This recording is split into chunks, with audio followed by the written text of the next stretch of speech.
Assalamualaikum warahmatullahi wabarakatuh.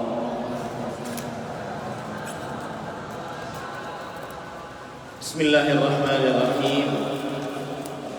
Innal hamdalillah nahmaduhu wa nasta'inuhu wa nastaghfiruh wa na'udzu billahi min shururi anfusina wa sayyiati a'malina. Man yahdihillahu fala mudilla lahu ومن يضلل فلا هادي له. أشهد أن لا إله إلا الله وحده لا شريك له وأشهد أن محمدا عبده ورسوله. يا أيها الذين آمنوا اتقوا الله حق تقاته ولا تموتن إلا وأنتم مسلمون.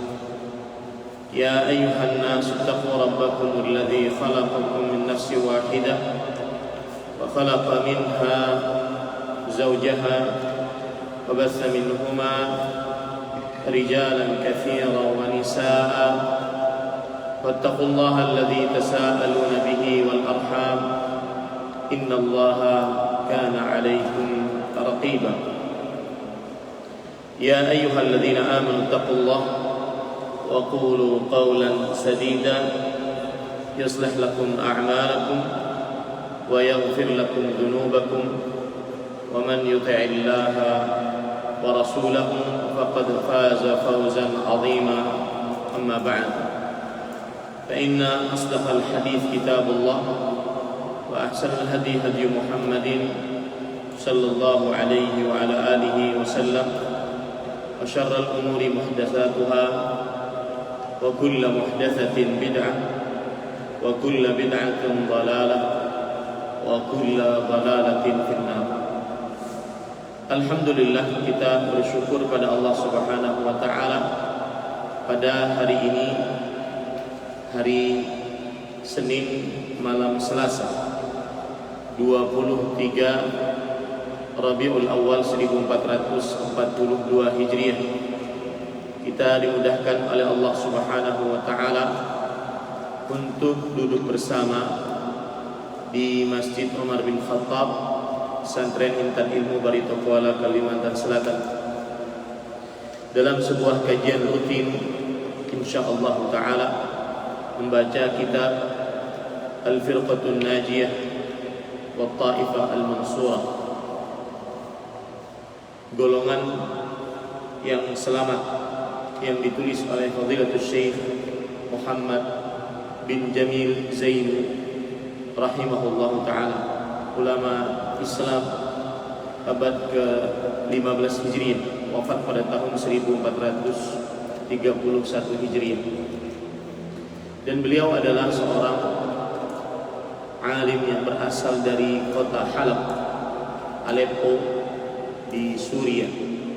Kemudian beliau pindah ke kota Mekah, kemudian menjadi pengajar di kota Mekah di Madrasah Darul Hadith Al-Khairiyah. Kemudian beliau wafat juga di kota Mekah.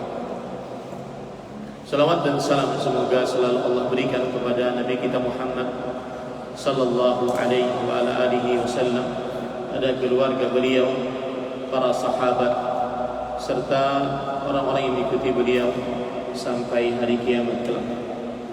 Dengan nama-nama Allah yang husna dan sifat-sifatnya yang mulia, kita berdoa, Allahumma inna nas'aluka ilman nafi'an wa rizqan tayyiban wa amalan mutaqabbalan.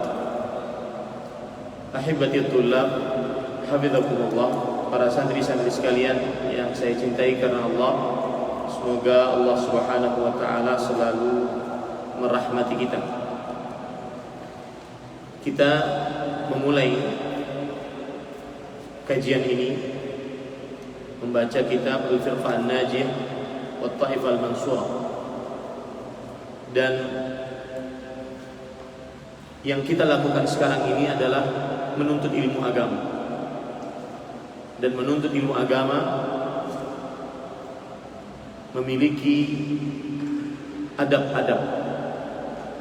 Adab yang pertama yaitu harus ikhlas karena Allah Subhanahu wa taala.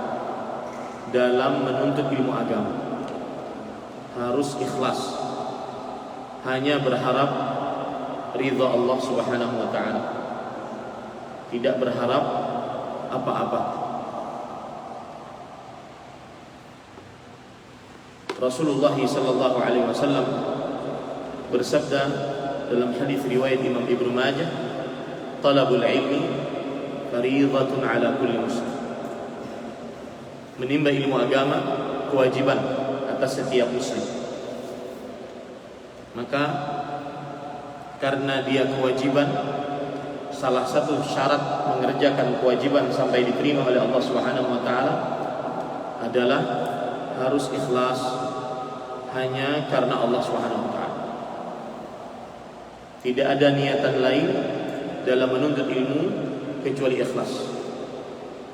Dan bagaimana cara ikhlas dalam menuntut ilmu agama?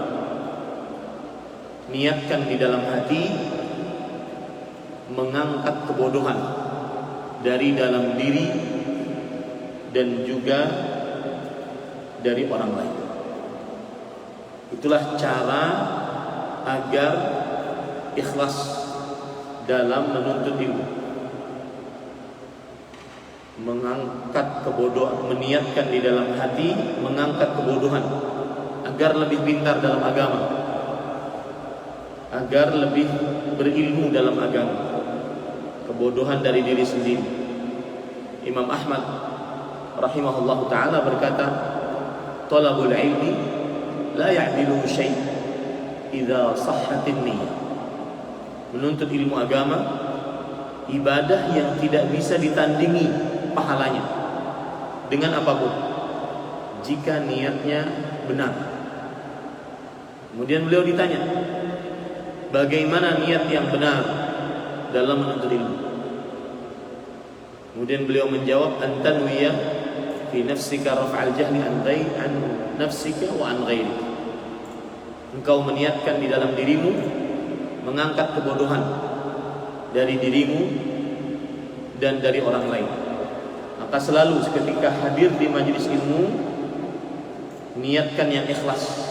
Apa niat yang ikhlas dalam menuntut ilmu?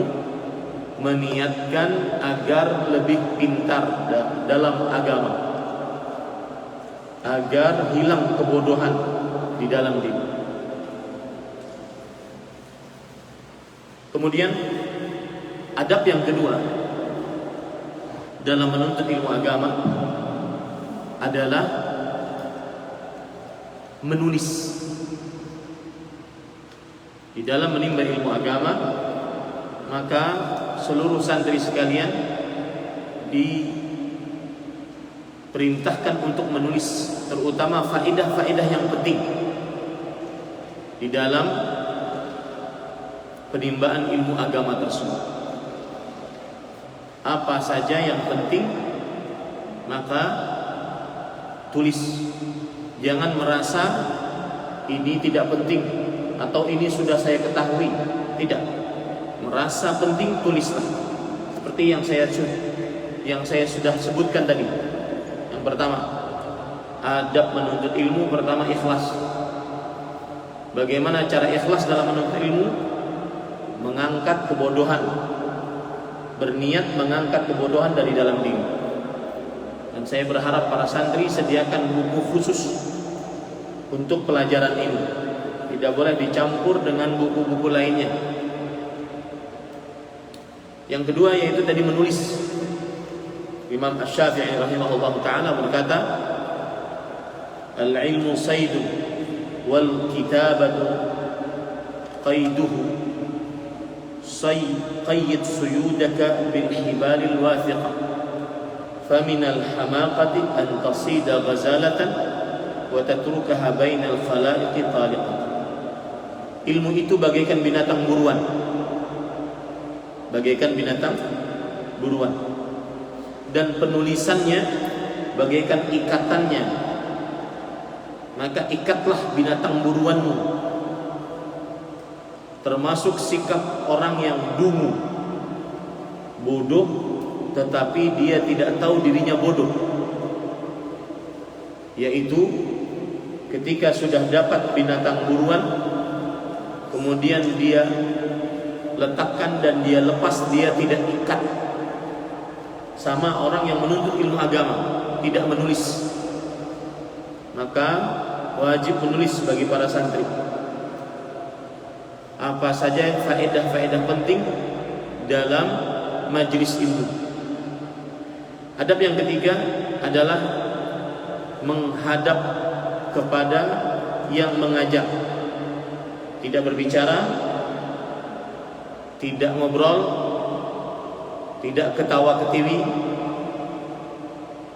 tidak menoleh kanan kiri. Fokus menghadap kepada apa yang diajak, yang mengajar. Karena di dalam majelis ilmu dibacakan ayat Al-Quran dan hadis Rasul sallallahu alaihi wasallam. Termasuk adab yang kurang baik dari seorang muslim adalah dia menjadikan Al-Quran mahjura. Mahjura, sibuk sendiri. Al-Quran dibacakan, dia sibuk sendiri. Allah berfirman, wa qala ar-rasul ya rabbi inna qaumi ittakhadhu hadzal qur'ana mahjura. Rasul sallallahu alaihi wasallam mengadu kepada Allah, wahai Rabbku, sesungguhnya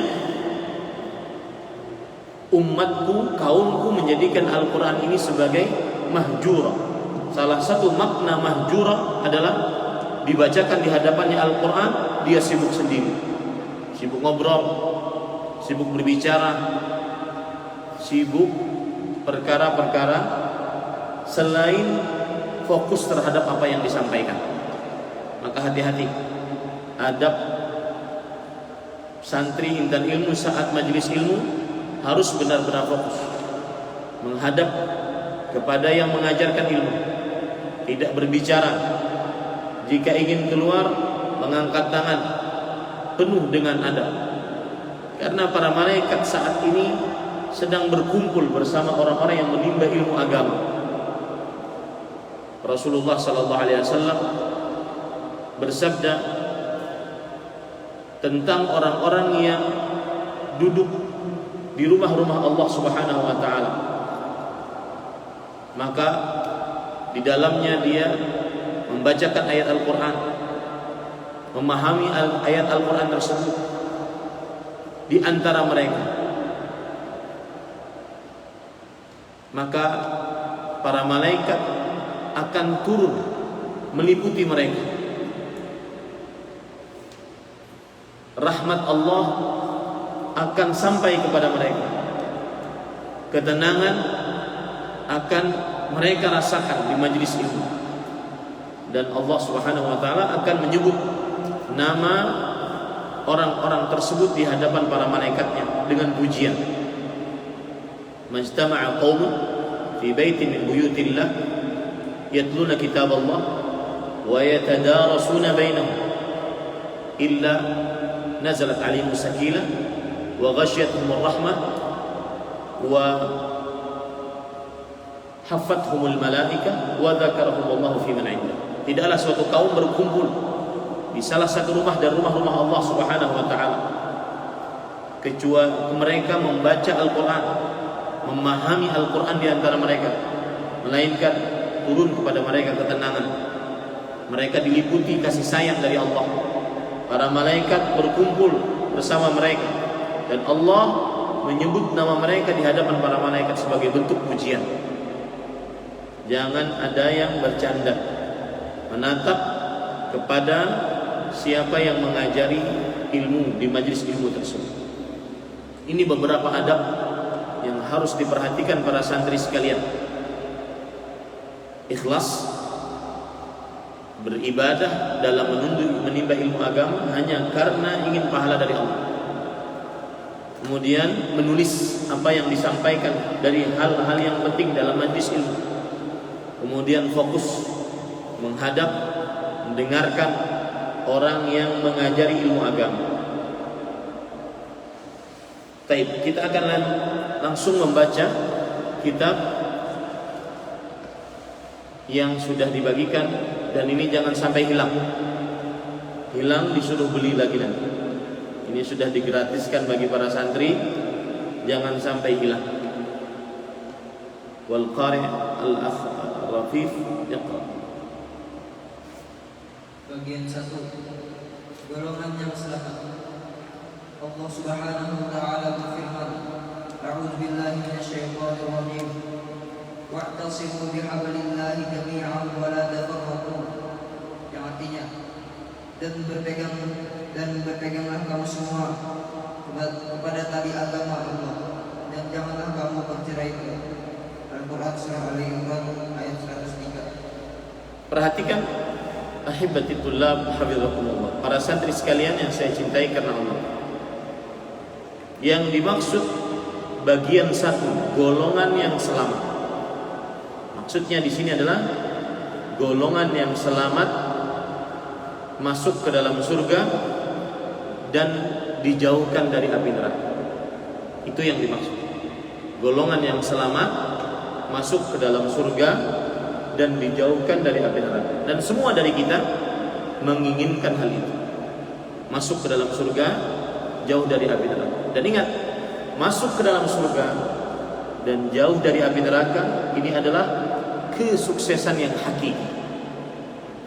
Allah Subhanahu wa taala berfirman dalam surat Ali Imran ayat 185. Kullu nafsin dha'iqatul maut wa innama tuwaffawna ujurakum yawmal qiyamah faman zuhziha 'anil nar wa udkhilal jannah faqad faz.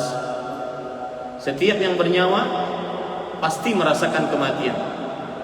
Maka barang siapa yang dimasukkan ke dalam surga, dijauhkan dari api neraka, sungguh ia telah benar-benar beruntung, sukses. Para santri sekalian, mungkin ada cita-cita di dunia, ingin jadi ini, ingin jadi ini, tapi jangan lupa cita-cita untuk akhirat, masuk surga, jauh dari api neraka. Itulah kesuksesan hakiki. Sukses apapun seseorang di dunia, entah dia menjadi ini, menjadi ini. Karena sebagian orang menganggap sukses apabila dia banyak harta. Seperti Qarun, dia mengatakan dirinya sukses sampai dia lupa diri. Innama utituhu ala ilmin ini. Aku mendapatkan harta ini karena ilmu yang aku miliki. Dia merasa hartanya adalah tanda kesuksesannya. Makanya akhirnya dia lupa diri, lupa menyandarkan harta tersebut berasal dari Allah. Ada sebagian orang menyatakan sukses dari pangkatnya, pangkat jabatannya. Seperti Firaun, dia merasa dirinya sukses karena sudah menjadi raja. Sampai-sampai dia mengaku jadi Tuhan. Ana rabbukumul a'la. Aku Tuhan kalian yang paling tinggi. Ini Fir'aun menganggap kesuksesan dengan pangkat, tetapi ternyata tidak sukses juga. Qarun tidak sukses, menganggap kesuksesan dengan harta. Fir'aun tidak sukses, menganggap kesuksesan dengan pangkat, jabatan. Abu Lahab merasa kesuksesan dengan ketenaran, tenar di tengah orang Arab Quraisy, bahkan di tengah orang Arab secara umum. Tetapi ternyata sebelum mati dia sudah dinyatakan sebagai penghuni neraka, tidak sukses. Tabbat yada Abi Lahabin wa tab, ma aghna anhu maluhu wa ma kasab, sayasla naran dzata. Di akhirat dia akan dibakar oleh api yang menyala-nyala. Ini menunjukkan bahwasanya Abu Lahab menganggap kesuksesan dengan ketenaran, ternyata tidak sukses. Sukses yang hakiki adalah ketika seseorang masuk surga, jauh dari api neraka. Lihat Abu Hurairah, miskin, kadang-kadang meletakkan batu di perutnya agar tidak merasa lapar karena saking laparnya, tapi beliau dijamin masuk surga. Bilal, mantan budak, berkulit hitam, bibir tebal, tetapi beliau suara sendalnya didengar oleh Rasul sallallahu alaihi wasallam di depan Rasulullah SAW di dalam surga. Ini sukses. Sukses adalah masuk surga, jauh dari api neraka. Itulah golongan yang selamat. Jadi tanamkan dalam benak kita, sukses itu bagaimana saya bisa masuk surga, jauh dari api neraka. Sesukses apapun seseorang di dunia, tidak akan pernah sukses yang sempurna sebelum telapak kakinya pertama kali masuk ke dalam surga. Imam Ahmad rahimahullah ta'ala ditanya, matar raha, kapan orang sebenar-benar nyaman hidup? Kata Imam Ahmad rahimahullah, inda awwali qadamin tad'uhu fil jannah, ketika kakimu pertama kali kamu letakkan di dalam surga, itulah sukses. Maka golongan yang selamat, golongan yang sukses, yang jauh dari api neraka dan dimasukkan ke dalam surga. Itu maksudnya golongan yang selamat. Kemudian penulis membawakan, kalau saya katakan penulis, maka siapa beliau? Syekh Muhammad Jamil Zainu rahimahullah ta'ala. Jangan lupa, karena itu adab seorang penuntut ilmu. Syekh Muhammad Jamil Zainu rahimahullah. Beliau membawakan ayat, dan ini kebiasaan beliau. Golongan yang sukses, siapakah mereka? Ayatnya ini. Atau golongan yang sukses, berarti, perhatikan baik-baik, di dalam agama Islam ada orang-orang yang selamat, masuk surga, jauh dari api neraka. Ada kaum muslimin yang tidak selamat, dimasukkan ke dalam neraka. Ingat itu baik-baik, ya. Kemudian beliau menyebutkan tentang kelompok ini, kelompok yang sukses ini. Dalil pertama yang beliau bawakan Quran surat Ali Imran ayat 103. Dan ini menjadi pelajaran bagi para santri sekalian, bahwa setiap ada sesuatu, maka kembalilah kepada dalil. Ketika ada pengakuan kelompok yang selamat, maka mana dalilnya? Ya, ini harus menjadi perhatian kepada para santri. Setiap ada sesuatu, maka dikembalikan kepada dalil. Penulis mengatakan golongan yang selamat. Ada golongan yang selamat, masuk surga, jauh dari api neraka. Mana dalilnya? Jadikan itu selalu metode dalam hidup. Ada sesuatu, pasti ada dalilnya. Kamu mengucapkan sesuatu, mana dalilnya? Berbuat sesuatu, mana dalilnya? Sama seperti ini. Penulis mengatakan golongan yang selamat, berarti ada golongan yang tidak selamat. Mana dalilnya? Harus selalu di dalam hidup kita sampai mati mengungkapkan sesuatu, mana dalilnya? Berbuat sesuatu, mana dalilnya?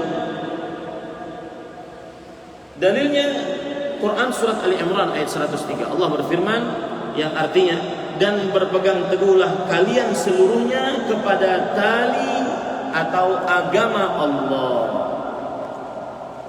Para ikhwah yang dirahmati oleh Allah Subhanahu wa taala, kalau kita buka tafsir Imam Ibnu Katsir, tali agama Allah ada beberapa tafsiran.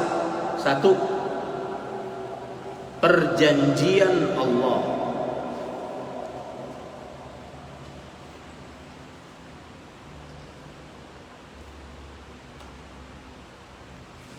Satu, perjanjian Allah. Yang kedua, tali agama Allah maksudnya adalah Al-Quran.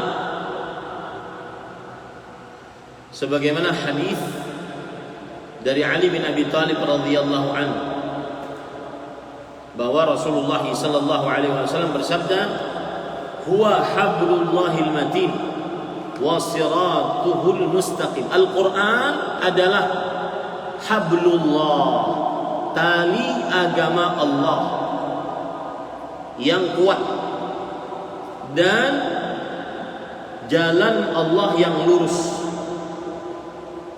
Begitu juga berdasarkan hadis dari Abu Sa'id Al-Khudri radhiyallahu anhu bahwa hablullah adalah kitabullah, huwa hablullahil mamdud minas sama'i ilal ardh. Al-Quran adalah tali agama Allah yang mana talinya dari langit sampai ke bumi. Nah, berarti perhatikan baik-baik, ayat ini memerintahkan kepada kita agar selalu berpegang teguh kepada Al-Quran. Dan siapa yang berpegang teguh kepada Al-Quran, niscaya dia selamat. Itu garis bawahi baik-baik. Ayat ini memerintahkan kepada kita selalu berpegang teguh kepada Al-Quran. Siapa yang berpegang teguh kepada Al-Quran, niscaya dia selamat. Selamat dari apa? Dari masuk neraka. Selamat masuk ke dalam surga.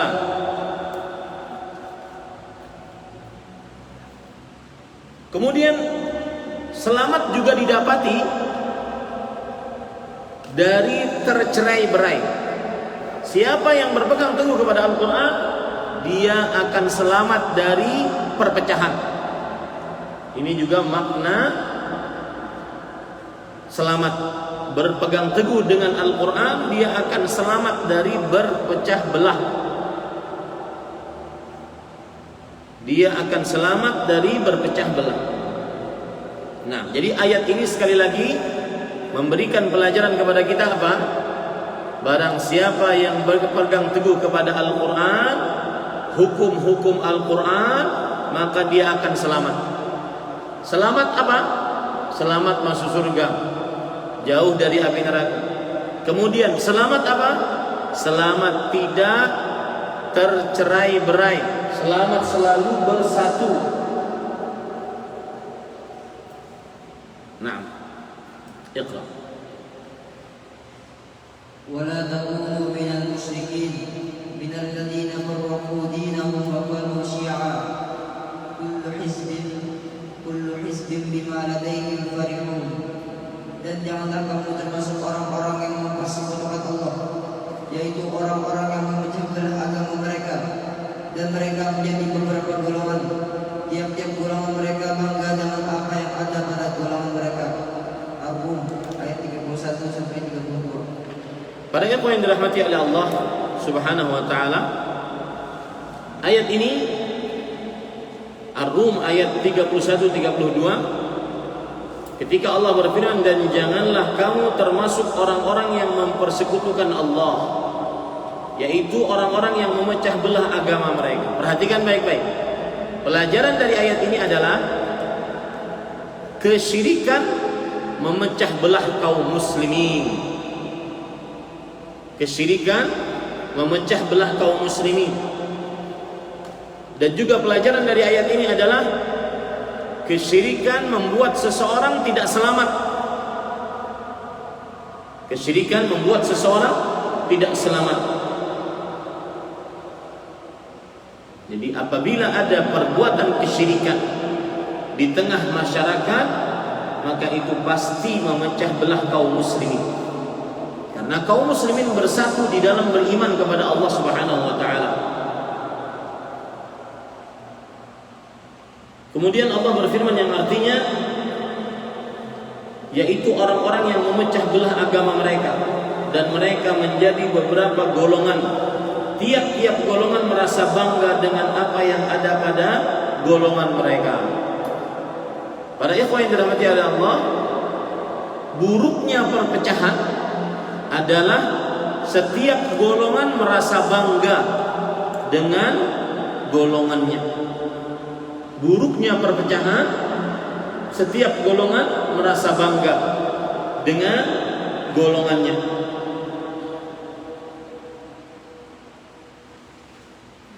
Saya lihat masih beberapa santri tidak menulis apa yang saya sampaikan. Hati-hati. Adab menuntut ilmu adalah menulis.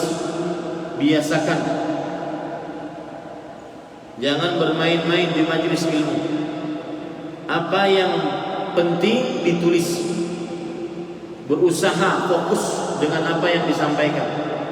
Tadi sudah saya sampaikan, pelajaran dari surat Ar-Rum ayat 31 sampai 32, salah satunya adalah kesyirikan memecah belah kaum muslimin.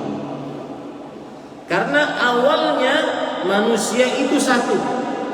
Dari mulai Adam sampai Nabi Nuh, manusia itu satu, yaitu beribadah kepada Allah Subhanahu wa taala. Kemudian setelah itu di zaman Nabi Nuh terjadi kesyirikan, akhirnya terpecah belah. Allah Subhanahu wa taala berfirman di dalam Al-Qur'an, "Kana an-nasu ummatan wahidah." Adalah manusia dulunya yaitu satu. Dari mulai Adam alaihissalam sampai kepada Nabi Nuh. Kemudian di zaman Nabi Nuh terjadi kesyirikan, maka terpecah belah. Ada yang beribadah kepada Allah, ada yang beribadah kepada Wat, Suwa, Ya'uq, Yaguth, Nasr, berhala-berhala yang dibuat di zaman Nabi Nuh. Itu yang dimaksud kesyirikan memecah belah manusia. Nah, asalnya manusia itu satu. Kana an-nasu ummatan wahidah. Taib. Itu disebutkan oleh Allah Subhanahu wa taala dalam surah Al-Baqarah ayat 213.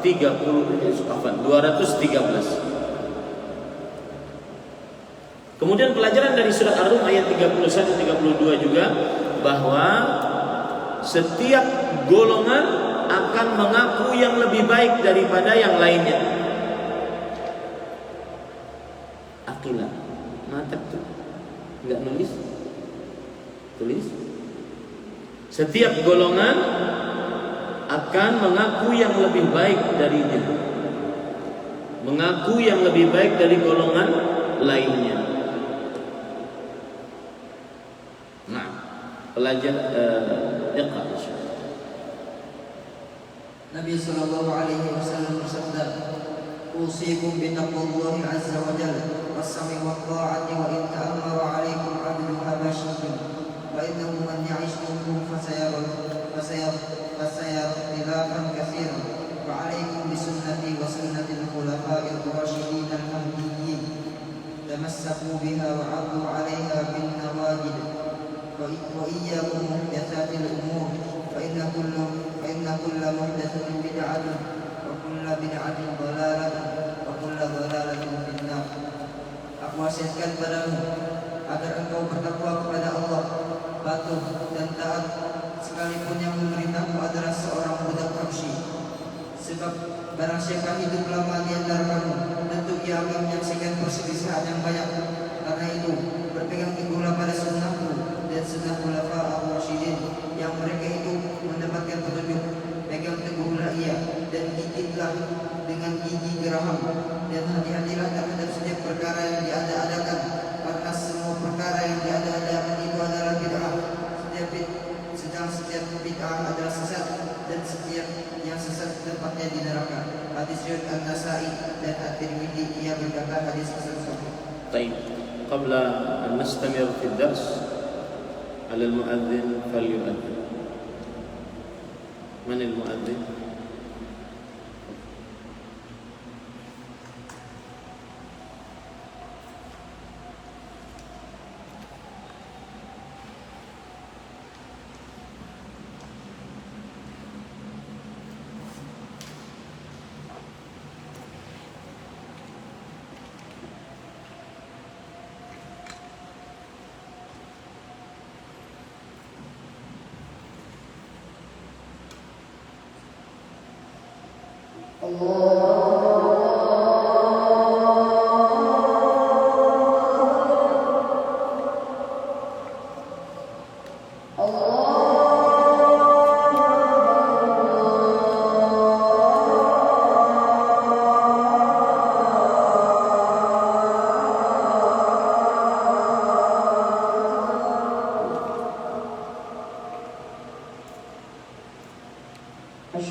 Ya, sekarang kita pelajari dalil yang kedua ataupun hadis yang pertama yang dibawakan oleh penulis.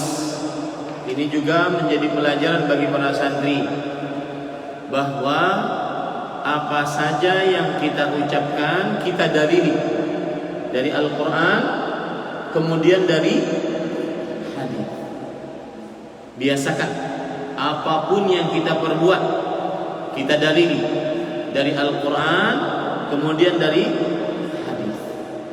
Baik, cara saya membaca hadis ini, saya akan terangkan kata-kata yang penting. Maka mohon diperhatikan kata-kata yang penting saya akan terangkan, baru kita ambil pelajaran dari hadis ini. Nabi Muhammad sallallahu alaihi wasallam bersabda yang artinya, aku wasiatkan padamu. Wasiat adalah pesan penting dari orang yang mau meninggal agar dijalankan setelah meninggal. Itu namanya wasiat. Pesan penting dari orang yang mau meninggal agar dijalankan setelah meninggal. Maka ketika Rasulullah SAW bersabda, aku wasiatkan, itu berarti pesan penting. Bukan hanya sekedar pesan, tapi pesan penting. Aku wasiatkan padamu agar engkau bertakwa kepada Allah. Takwa artinya adalah fi'lu ma'mur wa tarku mahdzur. Takwa artinya adalah fi'lu ma'mur wa tarku mahdzur. Apa artinya bahasa Indonesianya? Mengerjakan yang diperintahkan dan menjauhi yang dilarang. Itulah yang disebut dengan takwa. Maka ketika Rasulullah SAW bersabda, aku perintahkan kepadamu agar bertakwa kepada Allah, maksudnya mengerjakan perintah Allah, apa yang diperintahkan oleh Allah, dan menjauhi apa yang dilarang oleh Allah Subhanahu wa ta'ala. Ada lagi yang mendefinisikan takwa seperti Syekhul Islam Taimiyah rahimahullah. Takwa adalah khilaful ma'siyah. Takwa yaitu kebalikan dari maksiat. Itu arti takwa. Aku wasiatkan padamu, maksudnya pada kita semua, agar engkau bertakwa kepada Allah, mengerjakan perintah Allah, menjauhi larangan Allah, patuh dan taat. Sekalipun yang memerintahmu adalah seorang budak Habasyi. Lihat, patuh dan taat. Maksudnya di sini, begitu saya mengajar ya, patuh dan taat. Maksudnya di sini, patuh dan taat kepada pemimpin yang mempunyai kekuasaan. Pemimpin muslim yang mempunyai kekuasaan. Patuh dan taat maksudnya adalah pemimpin muslim. Maka kita diwasiatkan oleh Rasulullah SAW untuk patuh taat kepada pemimpin muslim. Nggak boleh memberontak. Makanya tidak boleh mendemo. Kalau ada demo jangan ikut-ikutan, karena itu dikhawatirkan nanti memberontak. Meskipun kita di negara yang katanya demokrasi, tetap Islam tidak memperbolehkan demokrasi dan demonstrasi. Paham ini para ikhwan? Ya. Karena kita wajib taat kepada pemimpin muslim yang sah.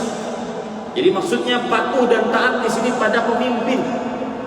Catat tuh baik-baik, patuh dan taat pada pemimpin muslim yang sah, yang berwenang.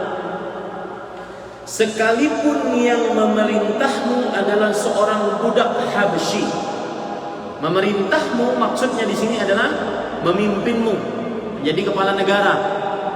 Kalau di kita presiden, kalau zaman dahulu khalifah. Sekalipun yang menjadi presidenmu, itu maksudnya memerintahmu. Sekalipun yang menjadi khalifahmu adalah seorang budak. Budak artinya adalah manusia yang diperjualbelikan. Budak, manusia yang diperjualbelikan. Habsyi artinya adalah berasal dari Ethiopia, berkulit hitam. Jadi kalau seandainya ada pemimpin negara kulitnya hitam, budak, tapi dia jadi pemimpin, wajib taat. Ya, wajib patuh dan taat. Paham ini para ikhwan? Itu wasiat siapa? Rasulullah sallallahu alaihi wasallam. Wajib taat. Sebab barang siapa hidup lama di antara kalian. Apa maksudnya hidup lama? Maksudnya ada orang yang hidup sepeninggal Rasulullah sallallahu alaihi wasallam. Ada orang-orang yang hidup sepeninggal Rasulullah sallallahu alaihi wasallam. Tentu ia akan menyaksikan perselisihan yang banyak. Apa maksudnya perselisihan yang banyak? Yaitu kaum muslimin berselisih, baik di dalam akidah, tidak satu. Terjadi perselisihan yang banyak di tengah kaum muslimin, baik di dalam ibadah, baik di dalam muamalah, akhlak dan adab. Terjadi perselisihan di tengah kaum muslimin. Kelompok sana, kelompok sini, kelompok sana ibadahnya begini, kelompok sini ibadahnya begini. Maka apabila itu terjadi, karena itu berpegang teguhlah pada sunnahku. Obatnya kalau sudah berselisih, berpegang teguh kepada apa? Sunnah Rasul. Nah, catat baik-baik. Sunnah di dalam bahasa Al-Quran atau hadis ada 4 makna.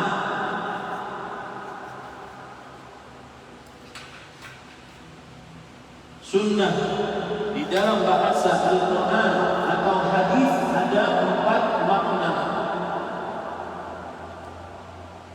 Yang pertama, sunnah artinya adalah ajaran Rasulullah SAW, baik di dalam Al-Quran ataupun dalam hadis Rasul SAW. Seluruh ajaran Rasul SAW, maka itu disebut dengan sunnah. Nabi kita Muhammad SAW bersabda, "Faman raghiba an sunnati falaysa minni." Siapa yang membenci sunnahku. Apa maksud sunnah di sini? Ajaran Rasulullah, maka bukan dari. Makna yang kedua, sunnah artinya adalah Qarinul Quran, teman gandengan Al-Quran. Seperti kalau kita mengatakan permasalahan ini dalilnya berdasarkan Al-Quran dan Sunnah, maka dia artinya adalah teman gandengan Al-Quran atau hadis Nabi Muhammad SAW. Apa itu hadis? Hadis adalah segala sesuatu yang disandarkan kepada Rasulullah SAW, baik berupa ucapan, perbuatan, sifat jasmani ataupun akhlaki. Itulah hadis. Gampangannya biar anda tidak mudah, tidak sulit. Sunnah adalah hadis, biar mudah. Seperti ada orang mengatakan permasalahan ini berdasarkan Al-Quran dan Sunnah. Sunnah berarti maksudnya di sini apa? Ya, Al-Quran dan Sunnah. Yang ketiga, Sunnah artinya adalah mandub.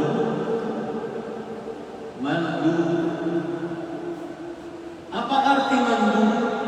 Gampangannya adalah la yu'aqabu atau la yudhamu tariku. Mandub adalah sesuatu yang jika ditinggalkan tidak tercela atau diancam siksa. Ini mandub. Misalkan ada sholat wajib, ada sholat sunnah. Kalau ada orang yang tidak sholat sunnah, tercela atau tidak? Diancam siksa atau tidak? Ini pengertian yang paling mudah dari mandub. Ma yudhammu tarik, tidak tercela orang yang meninggalkan. Beda dengan wajib. Kalau wajib ditinggalkan tercela atau dianggap diancam siksa. Baik, yang keempat, sunnah adalah kebalikan dari bid'ah.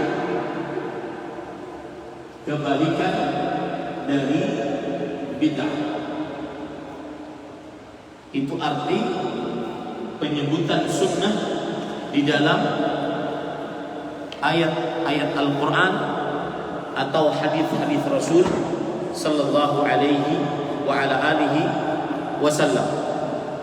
Nah, kita kembali ke buku kita. Lihat bukunya.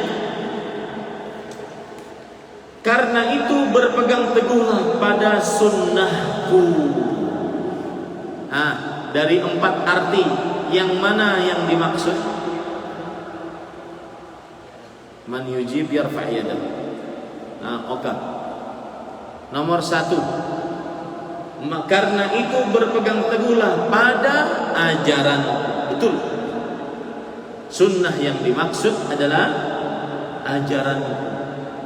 Seluruh ajaran Rasulullah SAW, baik yang berada dalam Al-Quran atau hadis Rasul, baik yang ada dalam perkara akidah, ibadah, ataupun hubungan sosial sesama manusia, atau adab dan akhlak, itu sunnah Rasul sallallahu alaihi wasallam.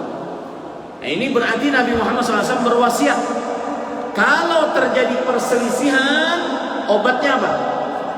Kembali ke mana? Ke sunnah Rasul. Itu gaya hidup kita. Kalau terjadi perselisihan di tengah kaum muslimin, maka kembali kepada sunnah Rasul, maka dia akan satu kembali. Terjadi perselisihan, yang satu sholatnya beda. Tata cara ibadahnya beda. Perayaannya beda. Maka apa yang harus kita lakukan? Kembali kepada sunnah Rasul. Sunnah yang dimaksud apa? Adalah ajaran Rasulullah sallallahu alaihi wasallam. Lanjut. Kemudian dan sunnah khulafaur rasyidin. Ini penting masalah. Apa yang dimaksud sunnah khulafaur rasyidin? Ya. Apakah? Catat ya. Sunnah khulafaur rasyidin. Apa yang dimaksud dengan sunnah khulafaur rasyidin? Siapa yang bisa?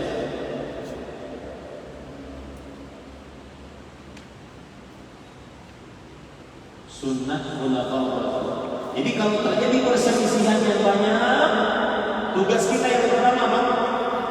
Kembali kepada sunnah siapa? Rasulullah SAW. Kemudian kembali kepada sunnah khulafaur rasyidin. Apa sunnah khulafaur rasyidin? Pertama, saya ingin mengartikan dulu khulafaur rasyidin. Apa artinya khulafa? Khulafa itu jamak dari khalifah. Khulafa jamak dari khalifah. Khalifah artinya pemimpin. Rasyidin artinya yang baik. Siapa khulafaur rasyidin? Ada berapa orang? Abu Bakar. Habis itu Umar. Habis itu Utsman. Kemudian Ali bin Abi Thalib radhiyallahu anhu ajma'in. Kenapa mereka disebut khulafaur rasyidin yang baik? Karena mereka adalah orang-orang pilihan. Di zaman mereka rakyat aman, rakyat nyaman, tentram. Biasa orang Jawa menyebutnya gemah limpah ruang jinami. Artinya baldatun thayyibah wa rabbun ghafur. Negerinya baik dan Allah mengampuni. Nah, kita wajib mengikuti sunnah khulafaur rasyidin. Setelah mengikuti sunnah Rasul, apa yang dimaksud sunnah khulafaur rasyidin? Apakah mereka punya agama baru lalu kita ikuti? Betul? Misalkan punya Abu Bakar punya sholat sendiri, kita boleh mengikutinya? Lalu apa maksudnya? Angkatan mana? Pemahaman. Ustaz Okal mengatakan pemahaman. Ada ustaz lain yang menjawab Nabi menunjuk, menjunjung. Sunnah berarti menjunjung. Petunjuk, suaranya jelas. Petunjuk. Maka perhatikan, sebelum saya terangkan apa arti sunnah. Maksudnya adalah tidak mungkin para khalifah rasyidah membuat ajaran yang baru.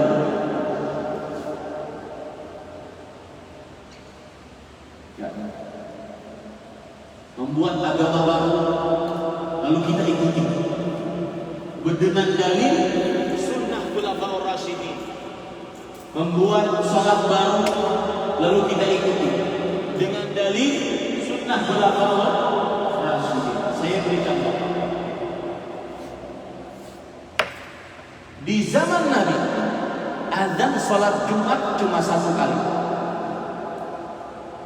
di zaman Utsman bin Affan azan dua. Berarti ini sunnah khalifah siapa? Utsman. Wajib nggak kita ikuti? Hah? Berarti Ustaz, beliau buat sesuatu yang baru. Dan karena hadisnya begitu, ikuti sunnahku dan sunnah khulafaur rasyidin. Maka berarti kita harus mengikuti. Adanya pun berapa? 2 kali. Maka jawabannya catat dulu. Yang dimaksud dengan sunnah adalah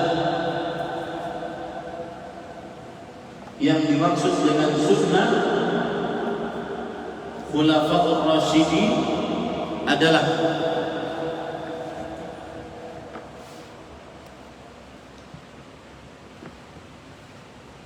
pemahaman Khulafaur Rasyidin terhadap dalil dari Al-Quran dan hadis.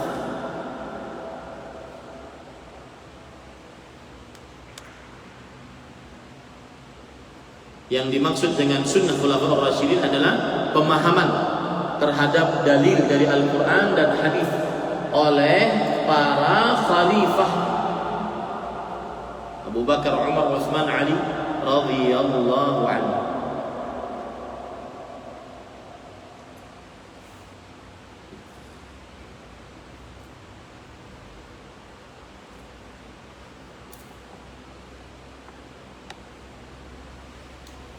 Kemudian wajib dicatat, dan bukan yang dimaksud dengan sunnah Khulafaur Rasyidin adalah membuat ajaran baru. Gak mungkin buat ajaran baru. Para khalifah mustahil buat ajaran baru. Ya, para khalifah mustahil. Dan bukan yang dimaksud dengan sunnah Khulafaur Rasyidin adalah membuat ajaran baru selain ajaran Rasulullah SAW. Lalu Ustaz, tadi azan 2 kali gimana? Maka jawabannya mudah. Azan 2 kali di zamannya Utsman bin Affan itu kesepakatan seluruh sahabat Nabi. Dan kesepakatan para sahabat adalah dalil dalam beragama. Paham? Bukan sesuatu yang baru dalam agama. Jadi seluruh sahabat sepakat.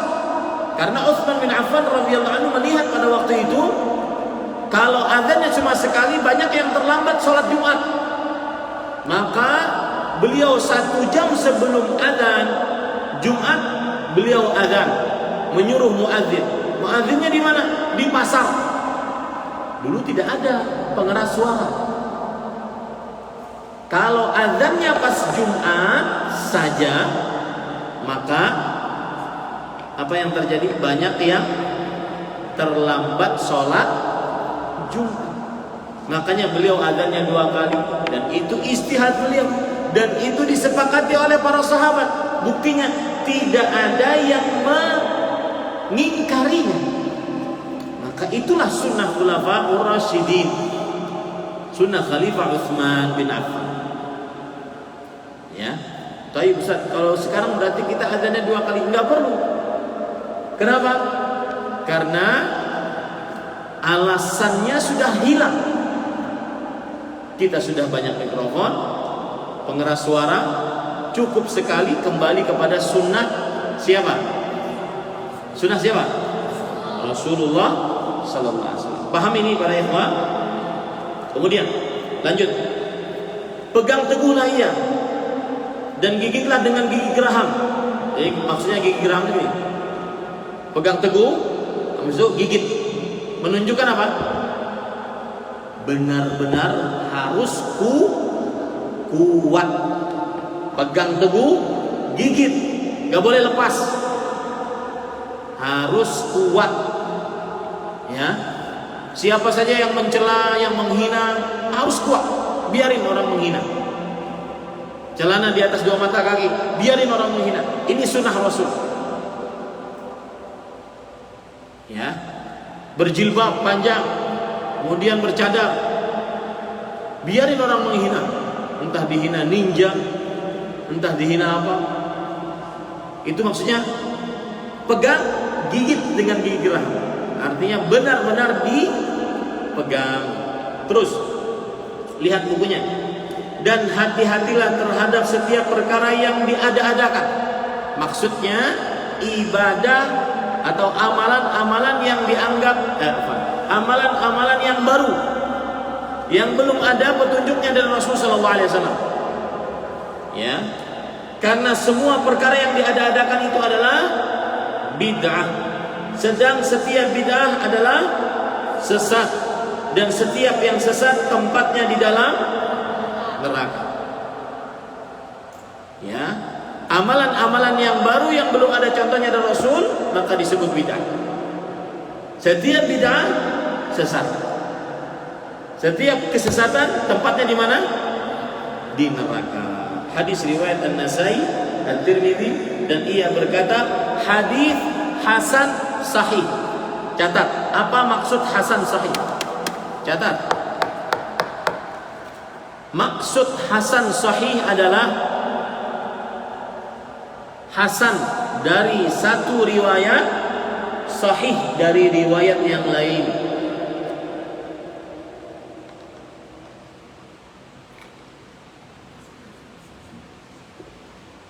Hasan dari satu riwayat dan sahih dari riwayat yang lain. Nah, alhamdulillah selesai kita pelajaran pada kesempatan kali ini sampai kepada nomor 2, halaman 2. Nah, kita mulai hari Itsnin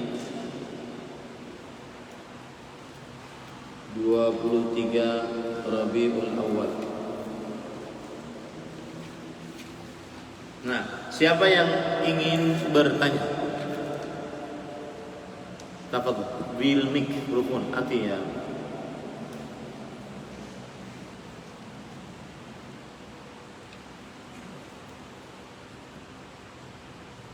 Silakan, Uzaimi. Ustaz, jika pemimpinnya agamanya bukan Islam, apakah kita taat? Bagus pertanyaannya. Jazakallahu khairan atas pertanyaannya. Jika pemimpin bukan muslim, apakah wajib taat? Maka jawabannya tidak wajib taat. Yang wajib ditaati hanya pemimpin muslim. Sebelum itu, kita sebagai kaum muslimin tidak boleh menjadikan orang kafir menjadi pemimpin. Ya ayyuhalladzina amanu la tattakhidul yahuda wan nasara awliya ba'dhum awliya'u ba'd. Wahai orang beriman, jangan jadikan kaum Yahudi, Nasrani sebagai pemimpin-pemimpin. Kalau ada juga seperti orang sekarang di Amerika, di Australia, dia dipimpin oleh orang kafir, taat enggak? Maka asal hukumnya tidak wajib taat, karena ketaatan hanya kepada pemimpin muslim. Cuma jika tidak taat dimasukin penjara, maka taatlah, kecuali dalam bermaksiat. Paham? Saya beri contoh. Kita hidup di negeri kafir, bukan Islam. Buktinya pemimpinnya bukan muslim. Baik. Lalu ada peraturan wajib memakai helm, wajib taat peraturan traffic light, lampu merah. Maka taati. Kalau tidak, Anda ditangkap. Maka pada saat itu taati pemimpin yang tidak muslim. Kalau seandainya mendatangkan bahaya untuk diri kita, kecuali dia memerintahkan kepada kita dalam maksiat. Contoh, Dan ini berlaku baik itu pemimpin muslim atau bukan pemimpin muslim. Kalau pemimpin memerintahkan kepada maksiat, la ta'ah wa la sam'. Tidak ada ketaatan, tidak ada kepatuhan. Rasulullah sallallahu alaihi wasallam bersabda, la ta'ata illa fil ma'ruf. Tidak ada ketaatan kecuali dalam hal yang baik. Contoh, saya pemimpin pesantren memerintahkan kalian untuk tidak sholat, wajib taat? Tidak wajib. Kenapa? Karena perintahnya adalah maksiat. Paham? La ta'ata li makhluqin fi ma'siyatil khaliq. Tidak ada ketaatan apapun kepada seorang makhluk siapapun dalam perihal bermaksiat kepada Allah Subhanahu wa ta'ala. Naam. Hal min sa'il?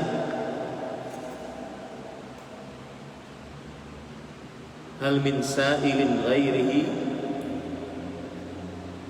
Ada pertanyaan? Jadi cara kita belajar kitab ini nanti seperti itu. Ya, maka perhatikan siapa yang tidak bawa kitab padahal sudah diberikan, maka akan bisa mendapatkan hukuman nanti dari para ustadz musyrifin. Hati-hati. Terakhir, sebelum saya tutup kajian ini, saya ingin ingatkan bahwa salah satu program unggulan di pesantren Intan Ilmu di samping pembacaan menghafal Al-Quran adalah program lancar bahasa Arab, lisan dan tulisan.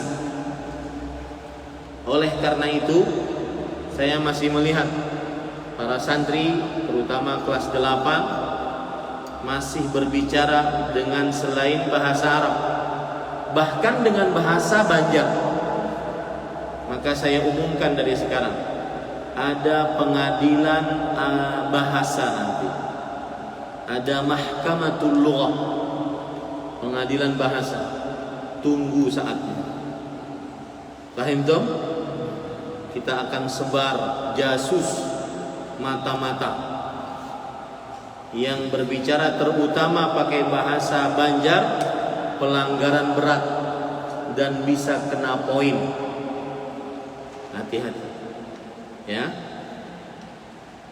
Nanti jangan bermudah-mudah dalam bahasa, karena bahasa termasuk program yang sangat diunggulkan di pesantren. Maka kita ingin membuat peraturan yang berat atas program bahasa. Ini yang bisa saya sampaikan, wallahu alam. Kita cukupkan dengan kafaratul majlis. Subhanakallah bihamdik, asyhadu an la ilaha illa anta astaghfiruka wa atubu ilaik. Wassalamualaikum warahmatullahi wabarakatuh.